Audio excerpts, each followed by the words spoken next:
Well, I want to welcome you to the mission station. As you walked into the mission station over there, did you see a fabulous room? Yes, it's so cool. Let me tell you all about the mission station. You're going to learn about two different things. The first thing you're going to learn about is what's going on with that place in there that represents a very cool city that exists today.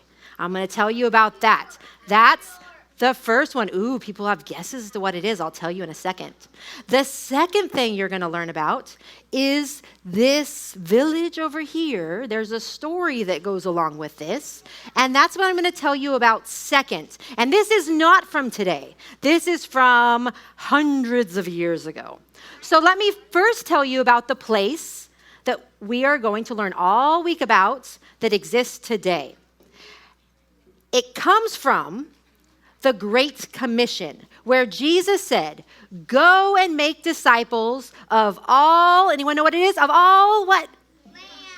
Closed nations. Yes, go and make disciples of all nations. And so what's supposed to happen is people who follow Jesus are supposed to go tell other people about Jesus so that they can follow Jesus. And then those new followers of Jesus are supposed to go tell other people about Jesus so the whole world can learn about Jesus.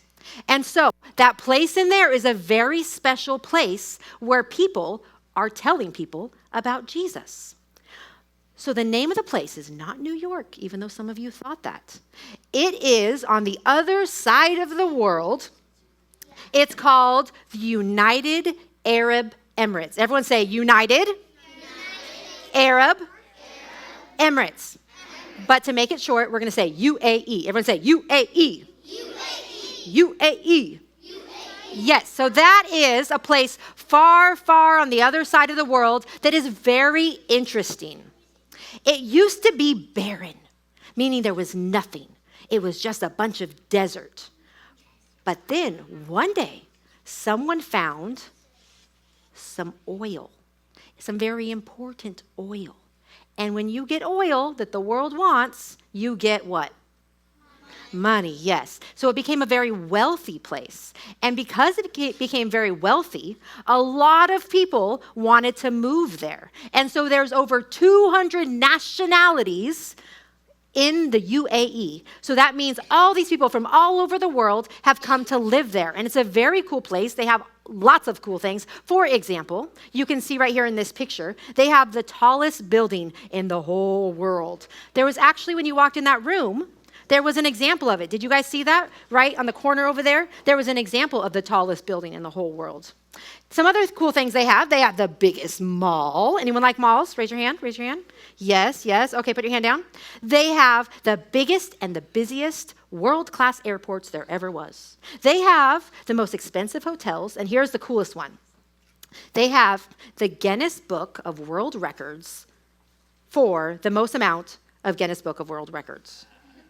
Okay, think about that. That means that they did something amazing. They got the world record. And then they did another thing so amazing. They got the world record. And they did so many that they are the place that has done the most world records. So a lot of people know about this place. A lot of people have moved to this place. And you know what makes that really interesting is it's a place that would be very cool to tell people about Jesus, because you have all these different people from all these different places who come and they visit, and you tell them about Jesus, and then they go back to where they came from, and they can tell those people about Jesus. And that's exactly what is happening in the UAE. When you walked in, you might have noticed there's this rectangle on a map. Did you guys see that? Yes, there's this very cool lit up rectangle. Notice it tomorrow when you come in. It's called the 1040 window. Everyone say 1040 window. 1040 window. It's called that because there's latitude lines and there's longitude lines, and it's the line of 10 and the line of 40, but you just call it the 1040 window. What is really important to know about that rectangle is all throughout the world, you can hear about Jesus, right? There's churches and there's missionaries, and people are telling people about Jesus. We need more people to tell people about Jesus, but it's happening. However, In that 1040 window, it's not happening very much. In fact, it is super duper duper duper hard to hear about Jesus. There's not a lot of churches. There's not a lot of missionaries. In some places, it's actually illegal to be a Christian. So the UAE is actually in the middle of that rectangle. So the gospel is going out. People are hearing about Jesus right there in the middle. But all around it, there's these different countries where it's illegal to become a Christian. But God put this church right there that could tell people about Jesus. And there's this man who goes to this church. His name is Eric Zeller. He is a very cool missionary man. And I got to meet him. Not just got to meet him, I got to go to In-N-Out with him and his family last week. How cool is that? Yes! I'm like famous now because I went to lunch with this missionary. He is a very, very godly, cool man who wants other people to hear about Jesus. So he started a training center. That means that he wants pastors to be trained to go and become pastors in other places, and he's helping that happen. So to kind of connect it here to the shepherd theme, the sheep theme going on, there's one main shepherd in the Bible. Who is that? God, you're right. And he has given us kind of like little shepherds to lead the people. And those are called under shepherds. And those are, anyone have a guess? They are the no, not the parents, pastors, yes. And so Mr. Zeller, the missionary man, he is training men to be pastors, to be under shepherds, to go out to their churches, to have basically like sheep, people who they can help lead their flock, lead the people to God, to God's word, to the truth. And so that's what Mr. Zeller is doing, and that's what we get to help out with this week. So that's when we give our money. You know, the second graders are trying to be the best there ever was. They're trying to raise money, right? Second graders are going to win. Yeah. You're going to get the most money to give to Mr. Zeller's ministry. The Gulf Theological Training Center is what it's called. And they are trying to raise up pastors to go into all the world and tell people about Jesus. Anyone have any ideas about how you could raise money? Any ideas? Yes.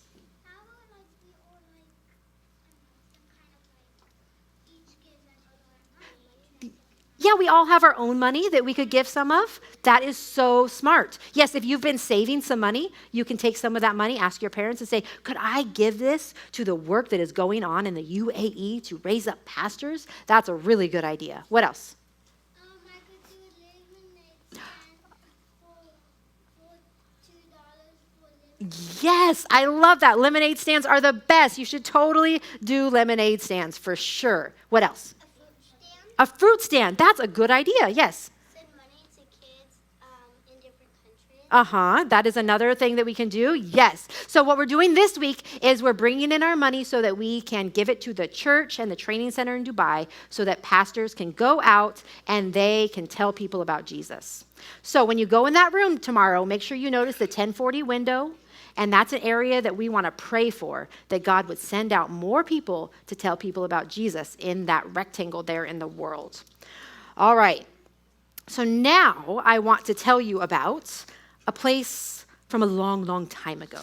So over there in that room, it's a very technological kind of place, right? Lights and buildings. Well, now as you walked in this room, you didn't realize it, but you were transported to a village in the 1700s. Look around, you see it? Yep, you are in a village in the 1700s, and it's called Northampton, Massachusetts. Everyone say Northampton, Massachusetts.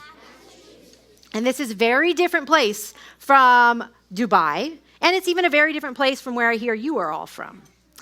There's a few things that they do not have there. Let me give you an example. Here in Northampton, Massachusetts, there is no electricity. What? Okay, imagine that for a second. Think yesterday of all the times you pushed a button. Can you think of any buttons you pushed? Usually a button is connected to something that relates to electricity. There was none of that. There was no lights. There was no toys that have electricity, nothing you plug in the wall. Life was very different. There was also no running water. Yeah. So like you can't turn on a sink and have the water run out. You can't have a dishwasher that you turn on. Guess who's doing the dishes? All the second graders in the world. You had to do your own laundry without a washing machine, probably in like some tub. You were doing your laundry or something. Life was very different. Do you think these people were hard workers or lazy people? They were very hard workers. But you know what? They were happy hard workers. They liked their life. They were independent.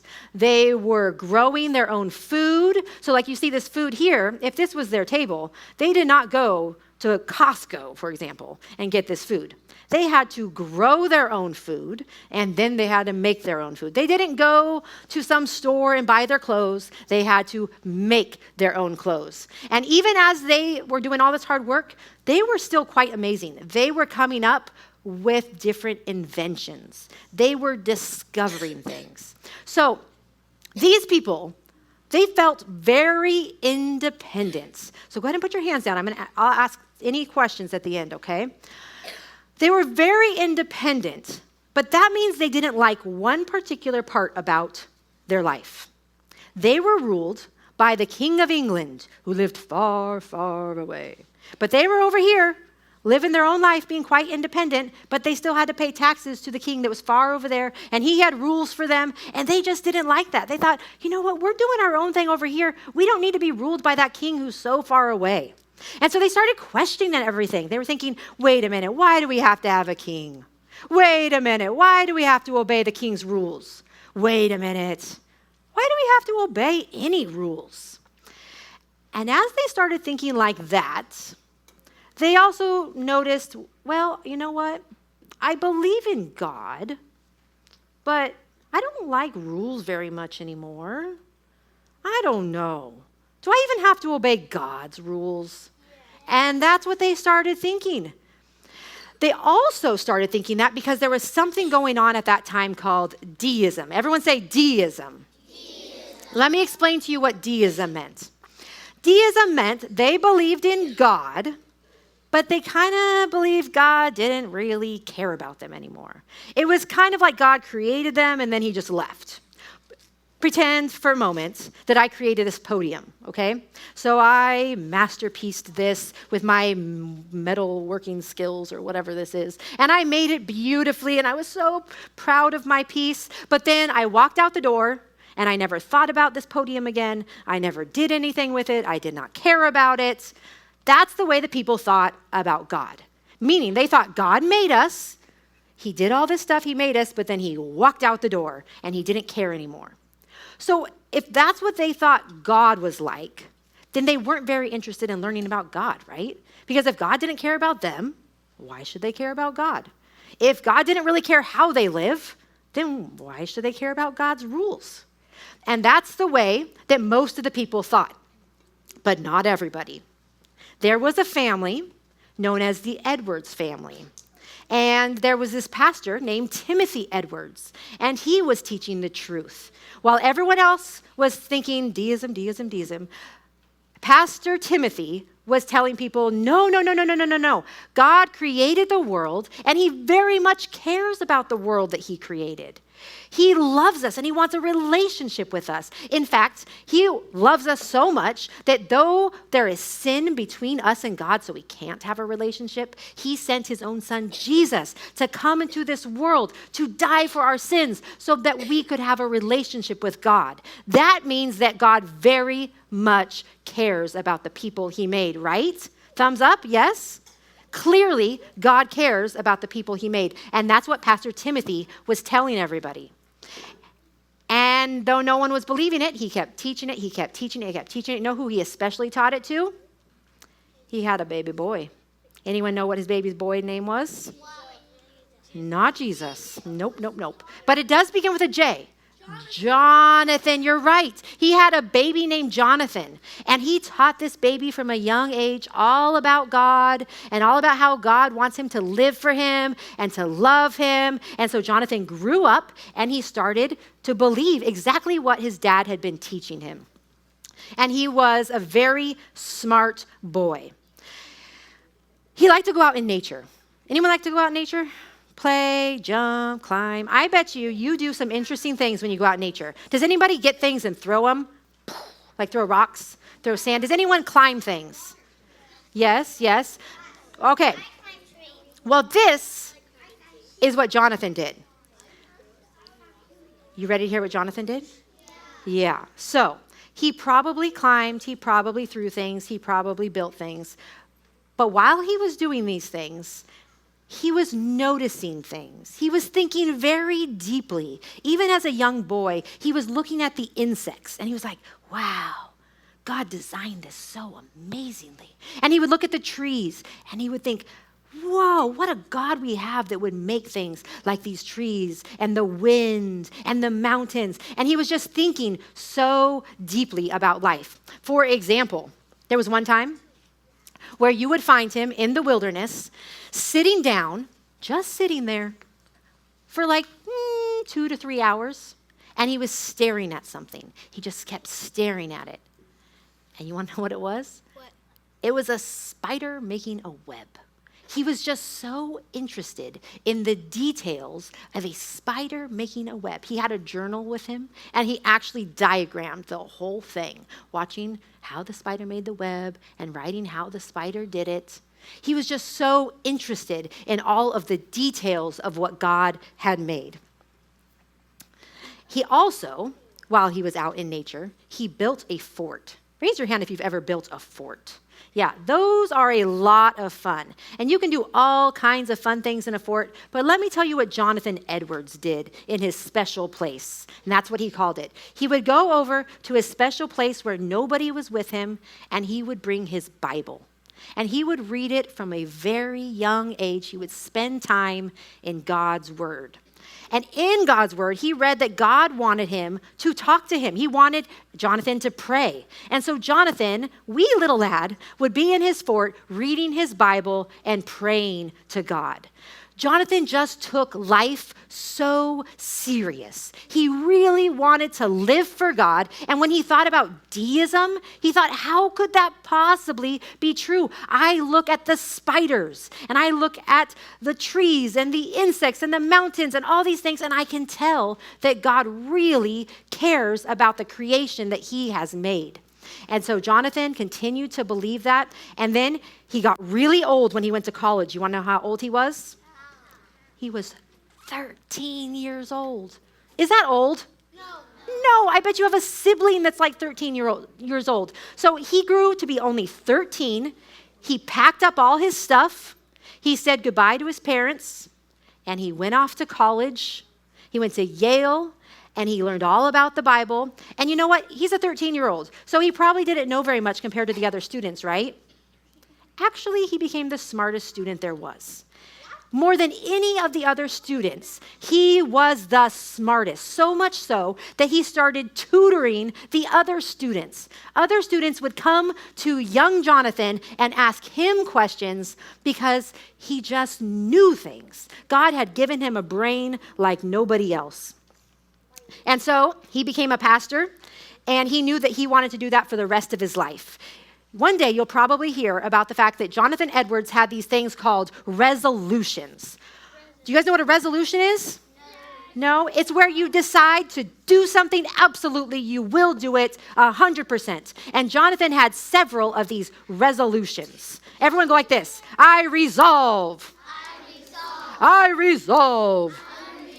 That's what Jonathan Edwards did about all kinds of things. He says, I resolve to never waste any time at all whatsoever. I resolve to live for God no matter what. Whatever most glorifies God, that is what I will do. And Jonathan Edwards was absolutely committed to that.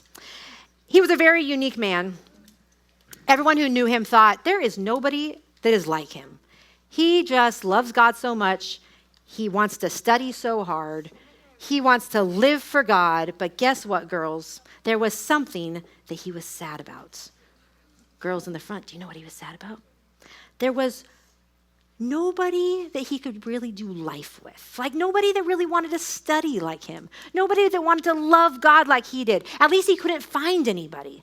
But then one day, he met somebody that was a little like him, that he could probably share his love for God with.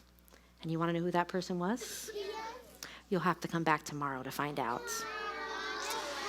Yes, it's true. You will have to come back tomorrow. But before I let you go, I'm going to ask you a couple questions. Who is the name of the man that we are learning about that lived in the 1700s? That's the young pastor. Oh, you all know. Okay. All right, good. I know, Jonathan Edwards. That is true. And what is the name of the city? Don't say it out loud. Raise your hand.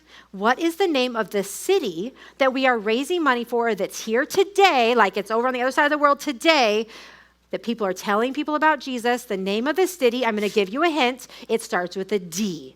Raise your hand if you know it starts with a D. Yes. Yes, Dubai, good job. And it's in a country that's got a big name or it's got 3 letters. Anybody know what that country or the 3 letters is? UAE. Good job, UAE. Very good. So we're going to raise money for them this week, and we were going to learn more about Jonathan Edwards and who he met tomorrow. We actually have 2 big things that I'm going to be telling you about today. The first, you actually just walk through the room that represents it all over the place. And that is our missionary that we are supporting. Did you guys know that we support missionaries at Compass Bible Church? We do, because they're doing great missions work to help teach people about who God is, right? Does everybody know about Jesus across the globe? Not everybody knows about Jesus. Does everybody need to know about Jesus? Yes. Everybody needs to know about Jesus. And so we want to support people who are teaching God's word, who are training people all about the Bible. And so Miss Heather introduced you guys to a family who does great missions work on the other side of the globe. Does anybody remember the name of that family? Anybody remember the name of that family? Begins with a Z. Their last name begins with a Z. Can everybody say the Zellers? The Zellers. Let me introduce you to an old photo, but a sweet photo of the Zellers. Some of their littles are literally in college now, which is crazy. So they're not that little anymore. But the Zeller family, I want to tell you about. So they moved to this crazy city all the way across the globe with lots of people called, anybody remember the name of that city? What was the name of it? You guys just said it. What is it? Dubai. Can everybody say Dubai? Dubai. They moved all the way to Dubai because there's a lot of people in Dubai. But does everybody in Dubai know about Jesus? No, a lot of people don't know about Jesus. And in fact, a lot of people need to be trained to teach people about Jesus, right? We need pastors, we need ministry leaders, we need lay leaders to teach people about Jesus. And can anybody just get up and start teaching about Jesus? That's not good, right? That's not good. They need to be trained. They need to know God's word. They need to be taught. They need to take hard classes, right? And study the Bible. And that's what they do at this place called Gulf Theological Seminary. Can you guys say that with me? Gulf Theological Seminary. And when you hear the word theological or theology, what comes to mind? Any guesses as to what they're studying at the Gulf Theological Seminary? Maybe church, that's a good guess, yes? Anybody know what theology means? Theology, it is the study of God. Can you guys say that with me? The study of God. That's theology. And that's what they're studying at Gulf Theological Seminary, where Eric Zeller from the Zeller family started. And so we want to be praying and supporting and donating to their missions work, because what are they doing at this seminary? They're training pastors to take over churches, to lead people to know about Jesus, right? People are getting saved. People are hearing the real, true gospel because of places like this, Gulf Theological Seminary. Is that something we should support? Is that something we should be behind? Yes, that is totally something we should be behind. I heard some of you guys are raising money by doing lemonade stands. I heard something about baking sales. Anybody doing a lemonade stand this week? Is anybody doing a lemonade stand? You were thinking about it? Yes. Maybe a baking sale. Anybody thinking of baking some things? Maybe some cookies or brownies? I don't know. Well, keep raising money. Keep bringing in your money because we want to be supporting. That's okay. You got to raise it. I'm with you. We got to raise this money to help the Gulf Theological Seminary and the good work that they are doing in Dubai. But like I told you guys, that's not the only thing that I have to tell you about today, right? We talked about missions. We walked through the room. We saw the big building. But there was a person that Mrs. Pace introduced you guys to. Does anybody remember the name of that person she introduced you to yesterday? What was the name of that guy? Whoa, I think I just heard it loud and clear. Can you all say that with me? Jonathan Edwards. Jonathan Edwards. We were introduced to Jonathan Edwards. And what did we learn about Jonathan Edwards? We learned that he was a very hard worker. And he was a very serious man. Not only was he a hard worker, but he was a serious man. Can you guys show me your serious face? Show me your serious face. He gets serious face. Now, I don't think he was walking around with this face, but he was a serious man. He took his life seriously. He took God very seriously, right? He wanted to know as much as he could know about God. He wanted to study him. He wanted to pray to him as much as he possibly could. So much so that he spent hours and hours every day studying the scriptures, reading books, learning different languages, learning the original languages of the Bible so that he could teach it to other people and know it for himself too, right? Now, what time do you guys think he was waking up in the morning? I mean, what time do you guys wake up in the morning? Do you wake up at like 7 or 8? 7 or 8? Yeah, that's probably normal, right? Right? Somewhere around there. 9 or 10? Whoa. It must be summertime if we're sleeping until 10. Now listen up, you guys. Any guesses as to what time Jonathan Edwards was waking up? He woke up early so he could study God. What time do you think he was waking up? Maybe like 6 a.m.? Maybe like 5 a.m.? How about 4 in the morning? He woke up every day, you guys, at 4 in the morning so he could study God. And how many hours do you think he spent studying God? Was it like a couple hours, maybe like 6 hours, 4 hours, maybe like 6 hours, 1,000 hours? I'm sure he would if he could. As many hours as he could. He spent every day he spent 13 hours. 13 hours studying God. Whoo! That puts us to shame. He read so much and studied so much about God because he loved God. And not only did he love God, but he wanted other people to love God too. And so he really put all the effort he could into studying God's word, 13 hours every single day. And with this kind of a lifestyle, you could tell he was a very serious guy. He was going to need a lot of help. But if he wanted to get married, if he wanted to date somebody, if he was thinking of that, he couldn't just marry anybody.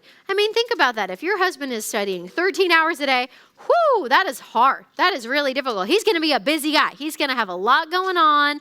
He needed a very serious wife as well. Somebody who was serious, if not even more serious about God. Somebody who loved God, who loved talking to God, who loved praying to God, who loved the Lord first above everything else. He was going to need to find just the right partner for this kind of a lifestyle. And do you guys think that he did? Do you guys think he found the right partner? Yes. Let me introduce you to a girl named Sarah. Can you guys say Sarah? Sarah, is anybody's name Sarah in this room? Maybe we have a Sarah. Hey, we have a couple Sarahs. That's awesome. Yes, we got Sarah.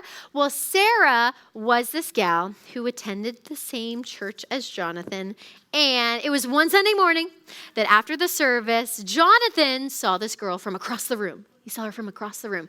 And she had long brown hair and dark brown eyes. And she was talking to the pastor. And you guys know what Jonathan said?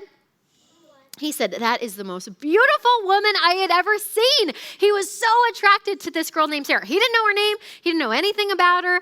But the more that he looked into who this gal is, he's like talking to his friends like, who is she? Do you know her? Do you know? I got to get her number. I mean, they didn't have numbers back then. But he wanted to talk to this girl named Sarah because she was such an attractive gal who loved God. And she had a reputation as someone who was very serious and very devoted to God. In fact, people used to say about Sarah that she was known as someone who would go on these long walks where she would be walking by herself, nobody's around, she's totally alone, but she's talking to her invisible friend. People would say that she was talking to her invisible friend. Who do you think she was talking to on these long walks? Who do you think she was talking to? She was talking to God. She was praying. She was known as somebody who was praying all the time. She was praying as much as she possibly could because she loved God and she took God very seriously, like we all should, right? She was a very disciplined woman of the Lord. And to Jonathan, that was super attractive. If he was looking for the right kind of wife to go into ministry with, to go into missionary work with, he wasn't sure what he was going to do, but he knew he wanted to work for God. He had to find the right kind of wife, and he sure did. He sure did. But the only trouble, you guys, was that Jonathan was kind of a shy guy. Is anybody a little shy in the room? Sometimes you get nervous talking to people. You're like Jonathan. That's how Jonathan was. He was more reserved. He liked to read. He liked to be alone. He wasn't very chatty, outgoing, right? But do you guys know how Sarah was? What she was like? She was very outgoing. She loved people. She loved talking. She was the one who would start the conversations and finish them. She was Chatterbox. And how was Jonathan going to talk to Miss Chatterbox? How was he going to start this conversation? He was nervous, you guys. He didn't know. But one thing he knew is that she loved God. And so he had to start this conversation. So he got over the nerves. He got over the stress of talking. And he finally talked to Sarah one morning after church. And how do you guys think it went? Do you think it was a good conversation? It was a good conversation. Things went well. They started to build this friendship and get to know each other. And before you know it, they started to date. They started dating. But the only trouble was that they were pretty young. They were pretty young. And so if they were going to get married, they needed to wait a few years. They needed to wait a few more years. And waiting is hard. Waiting is hard. You have to be so patient, right? And how long was it going to take? I don't know. How long do you guys think they took to get married?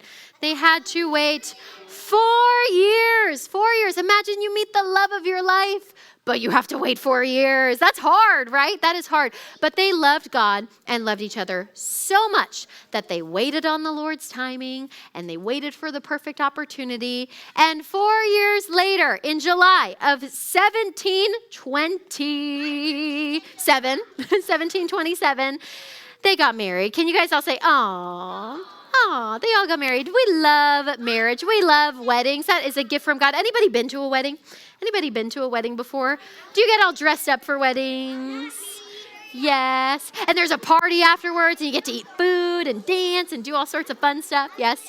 We love weddings. Weddings are a sweet celebration of the good gift of marriage. Well, they had a wedding. And what color do you guys think her dress was? What are you thinking? Back in the day, they did things a little bit different. Her dress was actually green. Green, interesting, right? And she made it herself. Talk about like, wow, that is a talented woman right there. Making her own wedding dress, that's a big project, right? She had a green wedding dress, and they were married on July 28th, 1727. And it was so sweet. Maybe that's your birthday. Maybe it is. That's a good day. Jonathan and Sarah got married, and it was so sweet, and they were so thrilled to finally get married. They were so thankful. And not only did they get married that year, but something else happened that year. You know how I told you guys that Jonathan wanted to do whatever God wanted him to do? Right? He wanted to do whatever that was. If that was going to be a pastor, if that was going to be a missionary, he just wanted to work for God, right? He loved God so much. Well, the opportunity finally arose for Jonathan, and that was to take over this pastor, the pastor's role in Northampton. And that was his grandpa's church. You guys remember that his grandpa was a pastor? Yes, his grandpa was a pastor, but his grandpa was in his 80s now. His grandpa was in his 80s, so he was getting pretty old. Imagine being 80 years old and getting up there to preach every Sunday morning and taking counseling meetings throughout the week and phone calls and whatever.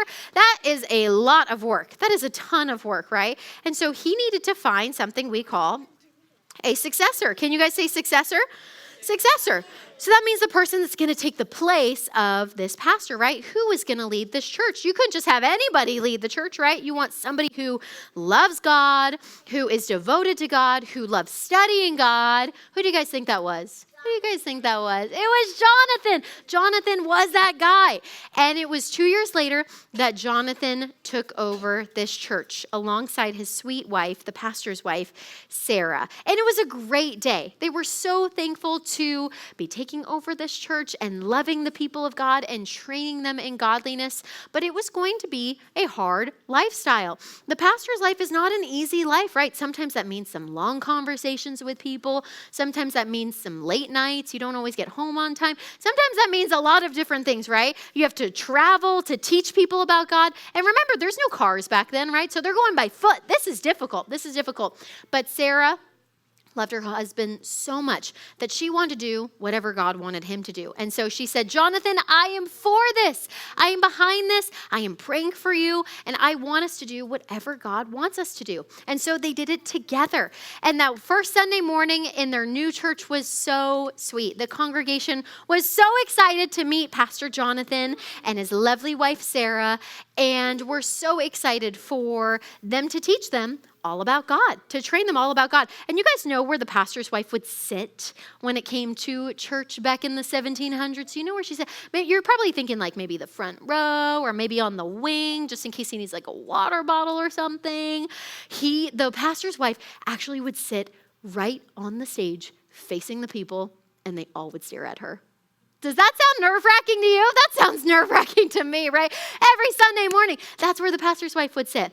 But Sarah loved her husband. She loved her husband so much, and she was going to be right there to support him. She was going to be right alongside him in wherever God wanted her to be. So there she would sit on the stage as her husband would preach to the congregation every Sunday morning, every single Sunday morning. And not only did he just preach on Sundays, but they would have people over. Do you guys ever have guests over to your home? You ever have some guests over to your home, right? Do you want your home to be like super messy and unorganized when you have people over? No. You will probably want to be a little bit more tidy and organized. That takes some work, right? What about food? Do you want like no snacks when you have people over? Like no water, nothing? No, what do you need? You need some food, right? You want to make sure that your guests feel welcomed into the home, that you show good hospitality, right? Like the Bible tells us to show good hospitality, right? Well, that was Sarah's big role as the homemaker, right? She wanted people to feel welcomed into her home so that Pastor Jonathan could teach them about God. She wanted to make it the most cozy and comfortable environment so that they could ask any question about God's word, so that they could ask him anything about who God is and what he's done for us, right? And that's what Sarah did. She was a wonderful homemaker, wonderful support to her husband, like a lot of your moms are. Like a lot of your moms are homemakers and work on this wonderful thing called the home. And it was great. And God blessed their ministry tremendously. But I have to tell you guys, there was one thing that was missing. There's one thing that was missing. We talked a lot, right? They got married. That was a great thing. The bells were ringing. Woohoo! They were so excited, right? They took this new position. He took this position as a pastor, right? That was a great thing. They had a home. That was a really great thing. But it felt like something was missing in their family, right? There was something missing in their family. Some of your hands are raised. You're thinking, I think I know what was missing. I think I know what was missing. I have to tell you guys, you'll have to come back tomorrow to find out what was missing. Miss Bethany's going to tell you all about their family. Wow, that is so cool. Just to see what they're doing in Dubai, to see their faces. We're going to get to see them in person, which is even better. Raise your hands if you've done something to make money for those people. Oh, yeah, a couple of my kids did a lemonade stand, yesterday. And I've heard there's going to be one today, or a couple people are doing some. You know what? You could even ask your mom and dad if you could do a chore. A chore, clean something to make some money for the missionaries. That would be a good idea because we want to help them to tell others about God. Well, I am here to talk to you about the Edwards family, Jonathan and Sarah. Now, we know that they got married and they started to live in their home, their new home. There's actually a picture of that over there. And they started to get their table ready and organize their home and furniture, all the things you need to do inside your house, right? Well, as they began their new life in New Hampton, they had a lot of people come and visit them. Okay, now I know we all like a good play date, right? To have our friends come over to hang out. It wasn't necessarily like that. They had people come from the community, maybe people they didn't even really know. They allowed them to come into their house and to have a meal and to talk and to get to know them. They even had traveling missionaries come to their home. I mean, people would come from out of town and they would come to their door. Hello? Anyone home? And the Edwards family would open up the door. Oh, hi, who are you? I'm Jonathan, I'm Sarah. Come on in. Yeah, have a seat at my table. Here's a lovely apple for you.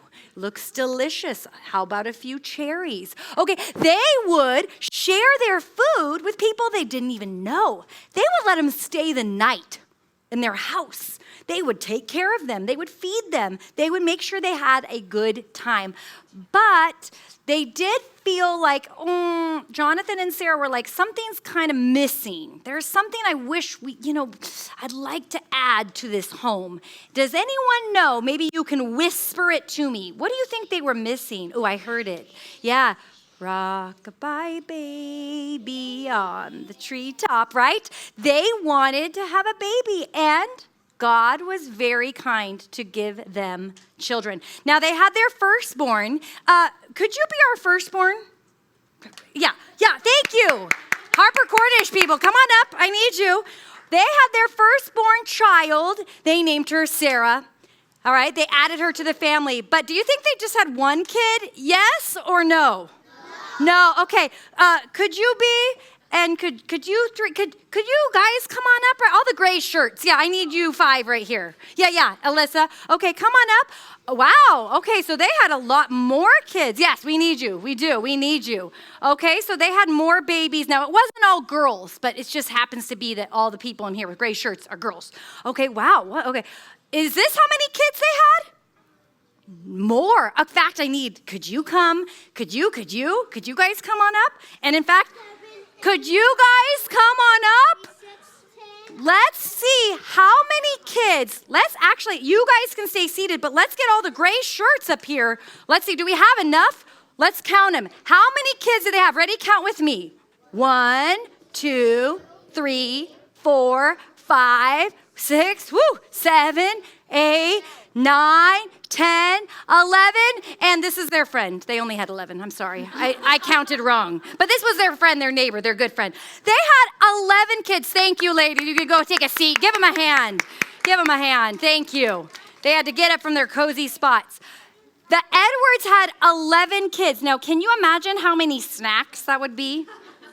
All right, think about your mom. All the moms in the room know they would have to cut up a lot of apples or pass out a lot of pretzels or whatever. They had a lot of kids, and it was fun and busy in their house. I have 4 kids of my own, and it's fun and crazy and busy in my house, but they had a lot of kids. Now, Sarah, the mom, she would take care of the kids. She would cook. She would clean. She would do laundry. She would help them, teach them all the things that were important. But Jonathan had a very important job too. He would often go, and he did a different job than a lot of people did. Not a lot of people were pastors back then, but he was a pastor. He would open up the Bible, and he would read the Bible. He would pray. He would talk to God. He would think about what the Bible said. He would study the Bible because he really wanted people to know who God was. And that's how you find out in that Bible, right? And he wanted people to know the truth about Jesus and about them. What's the truth about them? He wanted them to know about themselves because the Bible tells us about ourselves. So he studied and he taught, and he would come home in the evening and hang out with all those children. They got along really well. And actually, guess what? Those children, they also helped people when they came to visit. You remember how people knocked on their door a lot, right? Yoo-hoo, hello, is anyone home? Oh, come on in, right? Well, the Edwards kids in this home over here, they often had to give up their own beds for somebody to stay the night. They would sleep somewhere else or give up their stuff, share their stuff so that they could love and serve people. Well, Jonathan worked hard to study and to learn the Bible. And he didn't have a phone. He didn't have a computer. This is hundreds of years ago. That wasn't invented. But his wife did help him. His wife, Sarah, would collect scraps of paper. She would save old pieces of cloth. She would save receipts to Costco. No, there was no Costco. There was no Costco. She would save her laundry lists. She would save little fabric pieces. She would give them all to Jonathan because as he was reading and studying and praying and thinking, he would have an idea. Oh, you know what? I need to write that down. Okay, he would put it in his pocket. And as he went on throughout the day, oh, you know what? Okay, I need to tell people this about God. He would write it down. He would put it in his pocket. As the day went on, oh, yes, this is important. Okay, let me scribble this down, my thoughts. And he would write it all down and he would fill his pockets with these scraps of paper. He would come home at the end of the night and he would, it's kind of like, whoa, it's like all these papers everywhere, all of his thoughts about God and what he needed to tell people.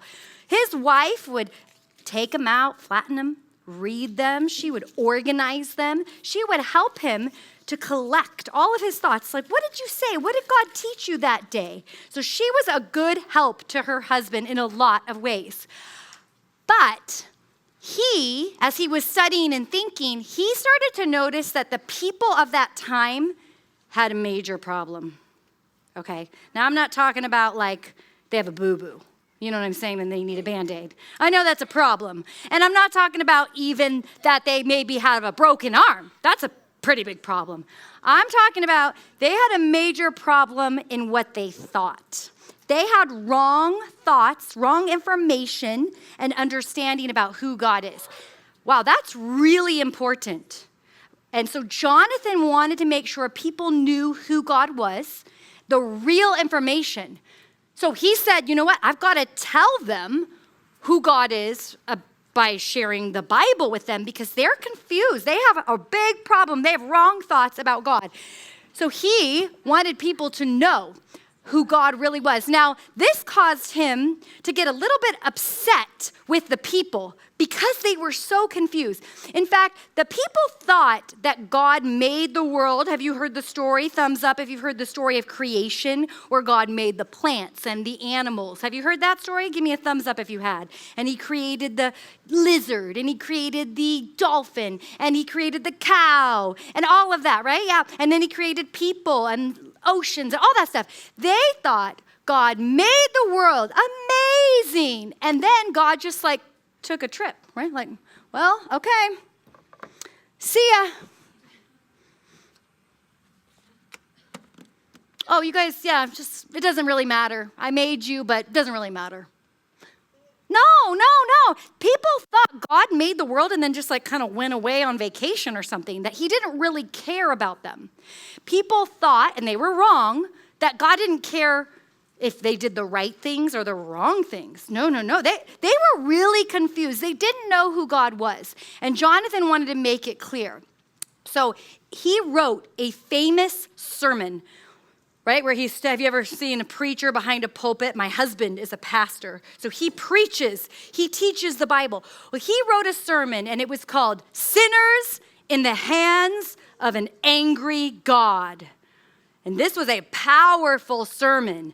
He told people that God is angry, which you don't really hear that very much. God is angry? Wait a second. Are you sure? Yeah, God is angry about sin. That's what he wanted people to know. He wanted people to know that sin, when you do the wrong thing, is a big deal. It's a problem.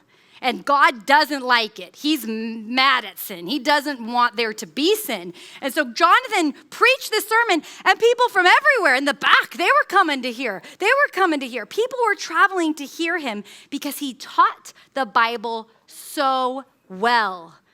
And you know what? This was a time of history where because people had wrong thoughts, he wanted to help them to wake up and have the right thoughts. In fact, can you sit still and can you do this? Can we handle something kind of fun? We can, right? Let's put our hands in our laps.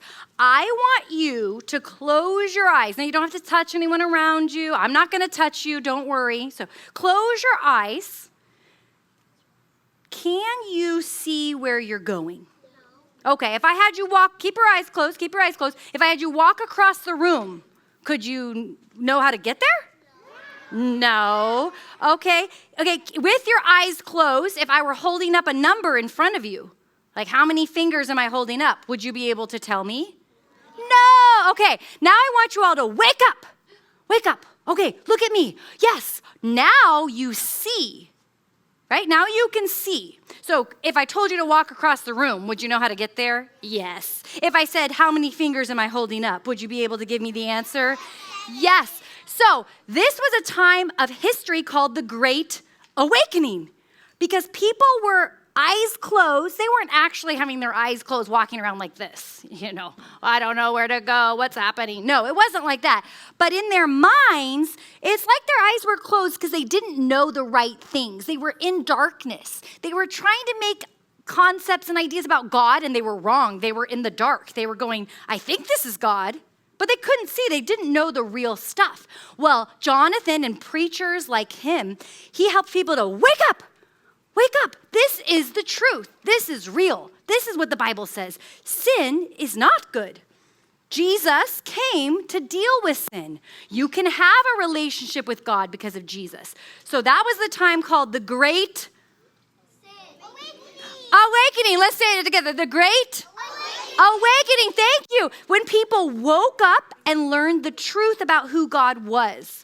So people started to come and to hear him preach, and one person who came was a man named David Brainerd. Now, he was also telling people about God. He was traveling, though, and he was coming over to the Native American Indians. Hi, guys. And he was telling them, do you guys know about Jesus? You do? Fantastic. Well, if you don't, let me tell you. And then he would travel over here, and he would say, do you know about Jesus? Okay. And he would travel again. Do you know about Jesus? He traveled all around to the different Native American Indians, and he would tell them the gospel or the good news about Jesus. But he would also, in between all of his traveling, because you get tired and hungry and there's some good apples over here, he would come to the Edwards house and he would stay with them.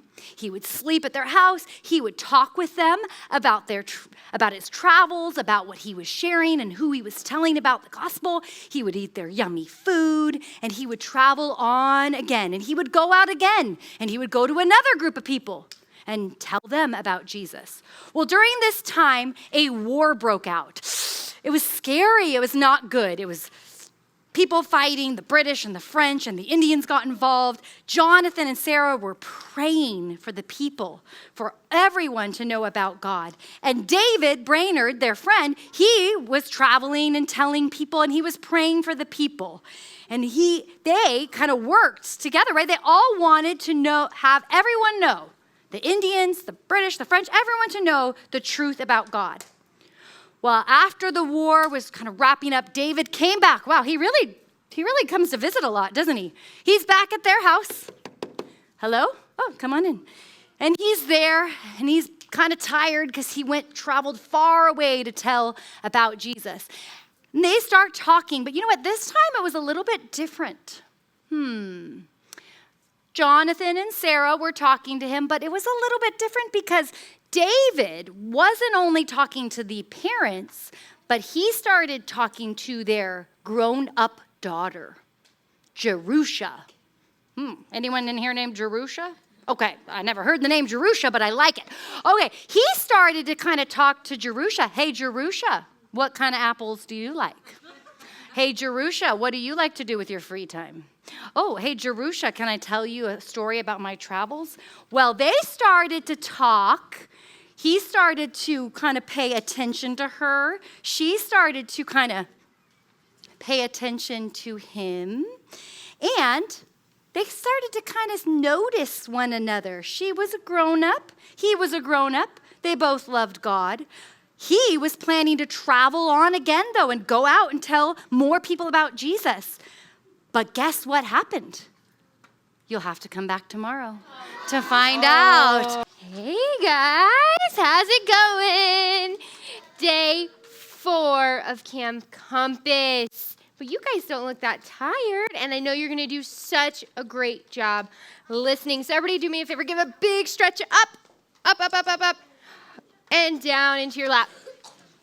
All right, now let's see whose hands are going to stay right there with the best listening ears, because I have a really cool story to tell you today, and I don't want you to miss it.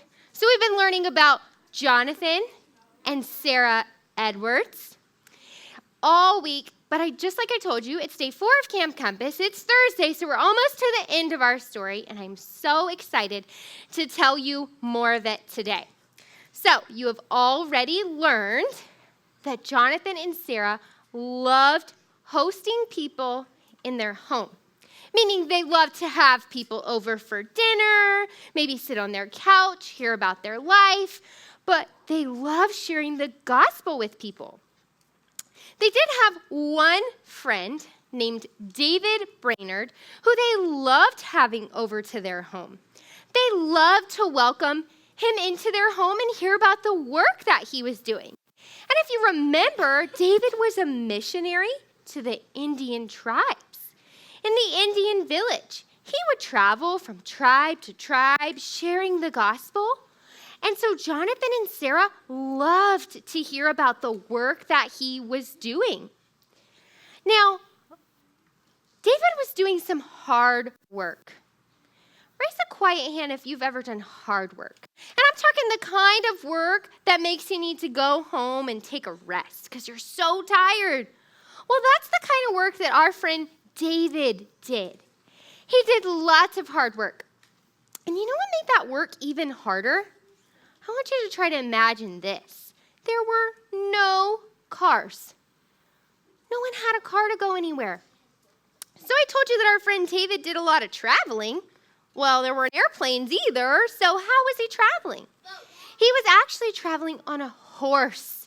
So can you imagine it this morning if your mom and dad woke you up and said, okay, let's go to Camp Compass, get on the horse, we got to travel there. Would any of you have been late? That takes a lot longer than traveling in a car. I would have been late for sure, but that's what our friend David was doing. Now, so he was traveling on his horse. But when it started to rain, do you think he stopped and he stayed at the nearest nice hotel? No, they didn't have that. He didn't stay in a hotel. He kept going. He kept doing the work that he was doing. Well, what about when it snowed? Do you think he stopped, took a break, took shelter? No, he kept on going. Now, that is part of what made this work that he was doing so hard. It made his body tired and worn down, and he needed to rest. Now, when he was feeling this way, he had 2 very good friends named Jonathan and Sarah, who we've been talking about, who would say, hey, come on over to my house. We'll give you a nice bed to lay in, maybe some chicken noodle soup, a nice home-cooked meal, maybe a cheeseburger. That's my favorite. I don't know. But they gave him food to fill his belly and a nice warm bed to lay down in. Now, this would help to give him the energy that he would need to keep on working. Well, one time, he was feeling this really worn down, and he was working so hard. And he was like, oh, I need to go see Jonathan and Sarah and lay in a warm bed and get some good food, because traveling, he wasn't eating a lot of great food. So he was going to their house to do that, but he ended up getting a cold. Now, maybe you've had a cold before, and he got a lot of colds because he was in the snow and the rain and outside. There was no shelter for him. He just kept going. He was working hard. But this cold was a little different. And when he got to Jonathan and Sarah's house, he started to cough. Now, I don't know if you've ever had one of those coughs where you cough a little bit, and you cough more, and the next day you're coughing even more. It was one of those colds. And yesterday we learned about a sweet love story between David and Jonathan and Sarah's daughter, Jerusha. And they liked each other, but they didn't like each other. You know what? They loved each other. Everybody say, aw, aw, so sweet. They loved each other. And so you know what you do for someone you love when they're not feeling well? You take care of them. And that's exactly what Jerusha wanted to do for him. She wanted to take care of him by giving him some food, blankets, maybe a popsicle, maybe that would help his throat. Some Sprite, I don't know. I'm just teasing. But she would give him food and water, and back up, buddy, food and water to help him feel better. Some blankets, a nice place to lay down. She was taking care of his every need. So David realized, you know what? feeling good again and I'm back to working and I have my energy back, I'm going to marry her. That's what he thought to himself. He was like, as soon as I'm feeling better, I'm going to marry her. But he ended up not getting better. He wasn't feeling any better, and he kept coughing. And he had something called tuberculosis. Give me a little head nod if you've heard of it. Okay, some of you not. Maybe you have it. And you know what? He got really sick, and he ended up passing away. Now, they didn't have medicine like we do now. Now, if you get sick, mom and dad, they take you to the doctor. They write you a prescription. They give you some medicine. Your mom takes it to the pharmacy. She drops it off, picks it up, takes it back to you. She gives it to you. That makes you feel better most of the time. Or maybe it's medicine that's already in your cabinet. But they didn't have that. And they didn't know about all of the germs that there were. You know, now we know we need to do things like wash our hands, or if our friend is sick, maybe we shouldn't go to their house and play. We know those things now, but they didn't have all that knowledge then. So our friend Jerusha, she actually ended up getting the very same thing that David had, and she ended up passing away a few weeks later. Well, this is a very sad part in our story, right? So sad. And Jonathan and Sarah, they're heartbroken. Their friend passed away. Their daughter passed away. And you know what? Their hearts were broken. But something else bad happened to Jonathan. You remember he was a pastor at a church? He was serving there. Well, he had a disagreement with the people that he was serving, the people that went to the church. And they decided they didn't want him to be the pastor anymore. And they told him, I'm sorry, you can't be our pastor anymore. You have to move. You have to leave. He had to leave his church. He had to leave his home, his friends. And Jonathan and Sarah were like, where do we go? We don't know where to go. This was our home. These were our friends. We loved it here. What are we going to do? Well, they knew that when they didn't know where to go, what they needed to do was pray. So they prayed to God, and they said, God, where do we go next? Will you tell us where to go? What are we going to do with our lives next? And you know what? God answered their prayer. And Jonathan heard about an opportunity to be a pastor in the Indian village. So cool. Now, Jonathan was like, this is the perfect job for me. This is awesome. But the people, his friends, they were like, Jonathan, you're crazy. You like to write and you like to sit at your desk. And how are you going to do that if you're the pastor to the Indian village? And yeah, you don't even know how to speak their language. How are you going to talk to them? And you know that French and Indian war that we heard about? That's still going on, and it's only getting worse. It's dangerous, Jonathan. You're crazy. You shouldn't go. But Jonathan and Sarah, they didn't want to listen to the people.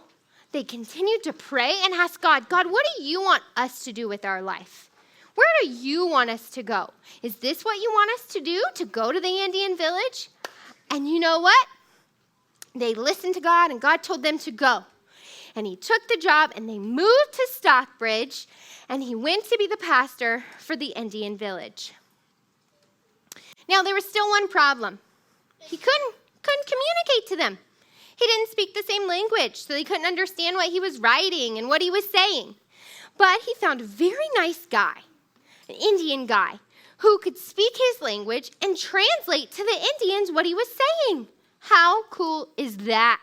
So whenever he would get up and speak or write, this guy would help the Indians to understand what he is saying, which was so very cool. So Jonathan and Sarah and their children loved living in the Indian village. They loved the people that they lived with. The kids loved ice skating and walking through the woods and planting crops. They just loved it where they were. Sarah, she even opened up her home again. They got a home and she made it nice and cozy. Maybe your mom makes your home nice and cozy for your friends to come over. Well, That's what Sarah did for her home. And she invited people into her home. They were sharing the gospel with people. They just loved it. They were like, oh, this is our home and we love it here. And they were thinking, this is where God wanted us to be and we know it. And I can't imagine anything that would make us move. We are staying here forever. I don't know what could make us go anywhere. Until they received a letter from their daughter, Esther. And you want to know what this letter said? You're going to have to come back tomorrow to find out. This is our last day at Camp Compass, and this is the end of the story about Jonathan and Sarah Edwards. Now, you might remember this week that Jonathan and Sarah Edwards had a lot of kids. Does anyone remember how many kids they had? Did they have like 3 or 4 kids? Did they have 100 kids? 11. They had 11 kids. That's right. Good memory. Well, we learned yesterday about their daughter, Jerusha, who died and went to be with God. That's right. But they still had 10 other kids. And one of their daughters was named Esther. Is anyone here named Esther? Their daughter was named Esther. And Esther had now grown up. All of their kids were growing up, and Esther was getting married. She was getting married. She was getting married to actually one of Jonathan's students, someone that he taught when he was teaching at Yale. And this student's name was Aaron Burr. Someone heard of Aaron Burr? He was getting married to their daughter Esther. And they got married. Aaron was a great man, godly man, and he was very smart. And so he was given a very big responsibility. He got a really cool job. He became the president of what is now called Princeton University, a really, really big, important school, and he was their president. And Esther was his wife, and just like her mom, she had learned to be very hospitable. They loved having people in their home and making people feel welcome when Aaron wasn't working at Princeton. Well, time went on, and Esther and Aaron had 2 kids.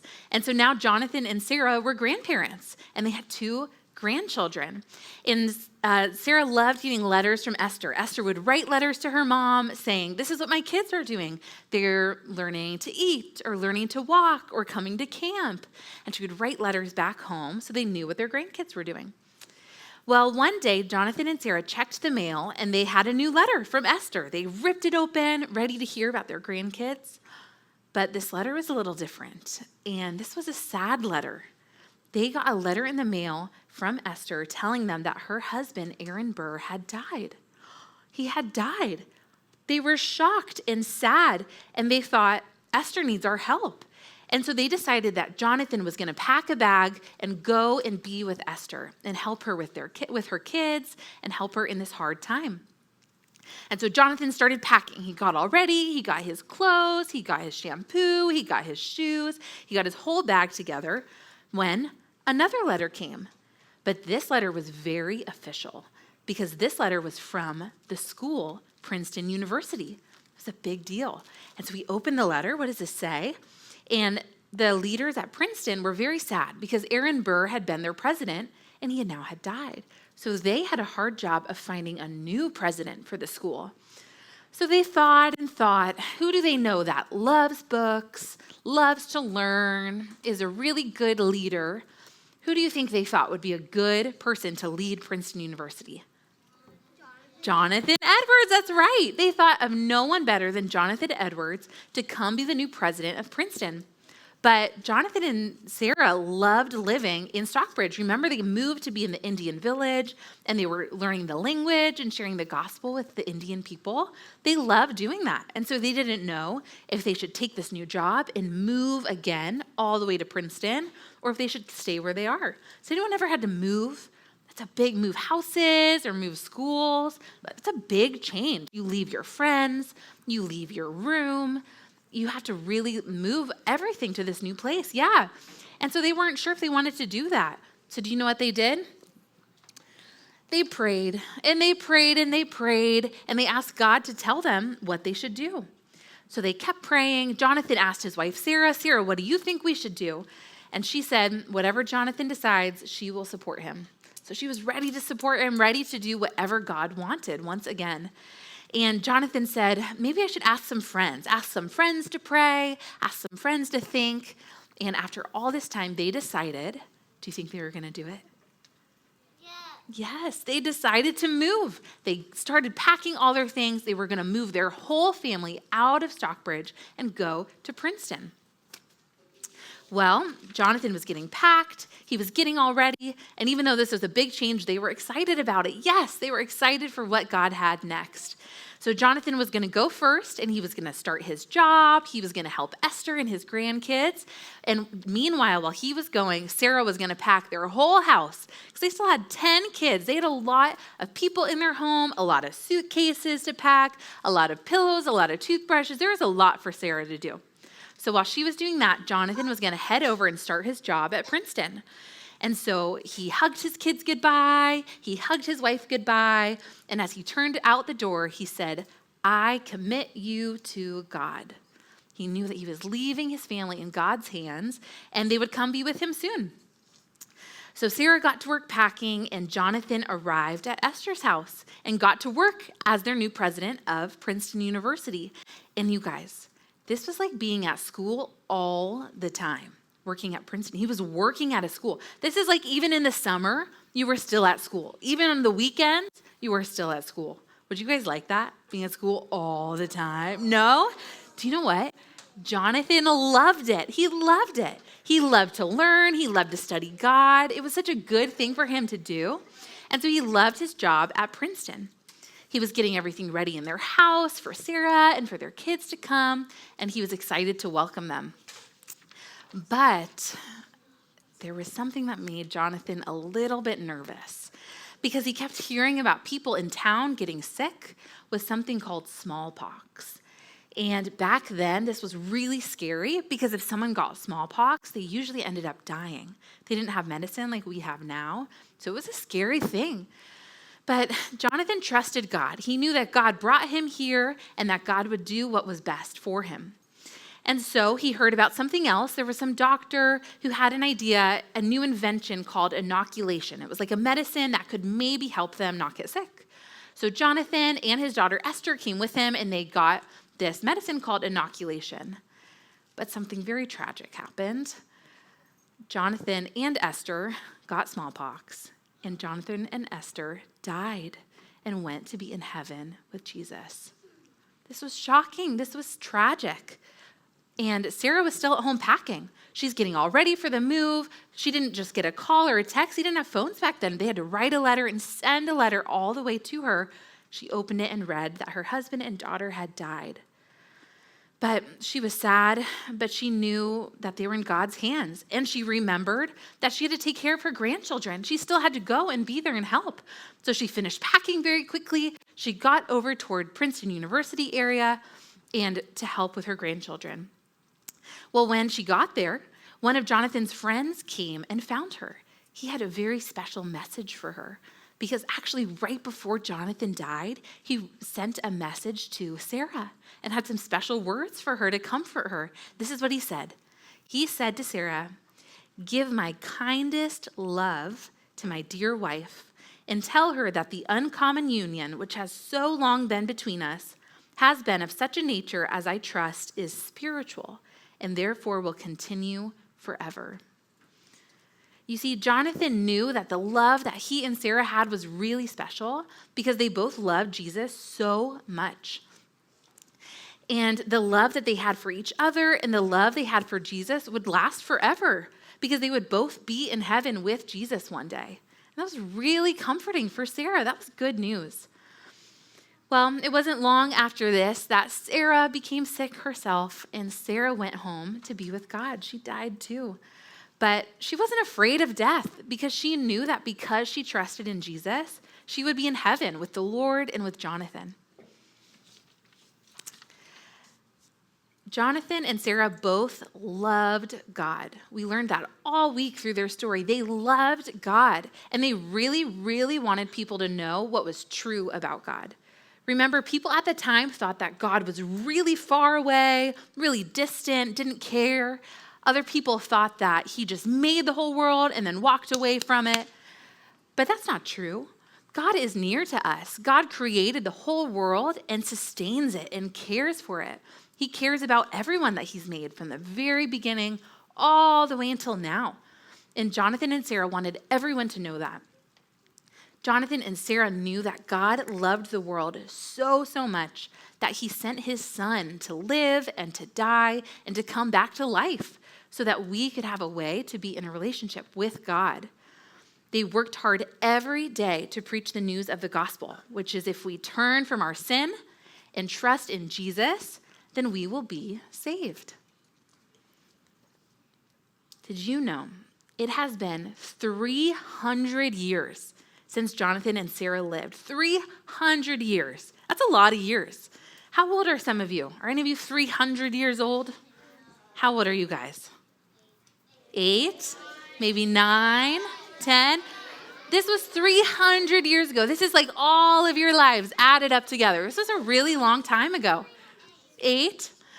Well, their work, everything that they did and worked hard for, it's still making a big impact. Do you remember that Jonathan wrote a lot of books? Remember he wrote a lot of books and he preached sermons, and we still have those today. People are still learning from them today.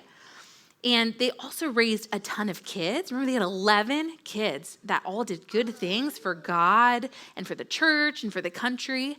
But they also had some spiritual kids, people that learned from them and looked up to them and learned how important it is to think rightly about God and to remember that he's not distant, but that he's close to us. And their lives remind us of this. Their story should remind us when we think of them how important it is to follow Jesus forever.